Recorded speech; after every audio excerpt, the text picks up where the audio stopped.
तर मी इकडे स्वयंपाकाची तयारी केलेली आहे। तर बघू शकता इथं कुकरमध्ये भात लावून घेतलेला आहे। भात पण आपला शिजून झालेला आहे इकडं, आणि इकडं भाजीची अशा प्रकारे मी तयारी करून घेतलेली आहे।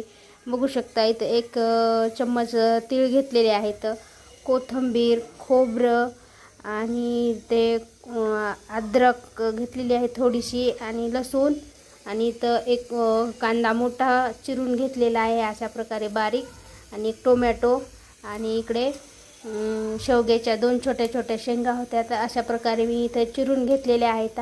बघू शकता ह्याचे थोडी थोडी साल काढून घेतलेले आहेत। तर असे तर इकडे मी कढईमध्ये शेंगा उकडाय टाकलेल्या आहेत, आणि थोडंसं मीठ पण टाकलेलं आहे।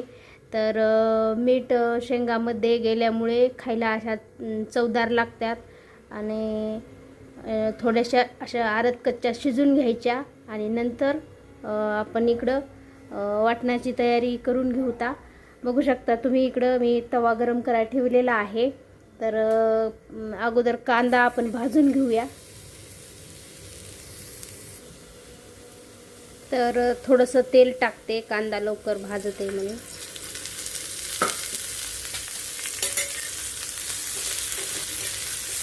जास्त काळा कांदा करायचा नाही।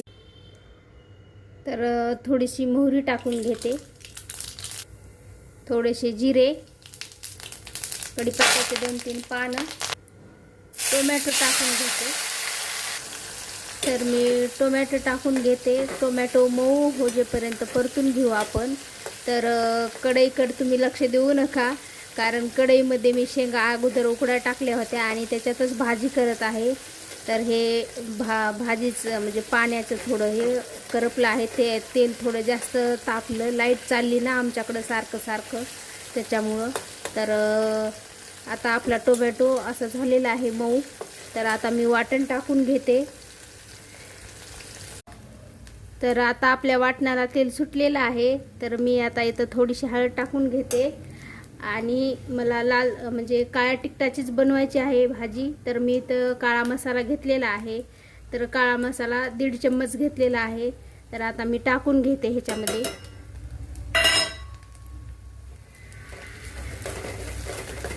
तर आपण हे छान परतून घेऊ, आणि मग नंतर शेंगा टाकू। तर बघू शकता तुम्ही आपलं वाटण परतून झालेलं आहे। तर मी आता शेंगा टाकते मध्ये, पाण्यासकट टाकायच्या। तर मी आता पाणी टाकते।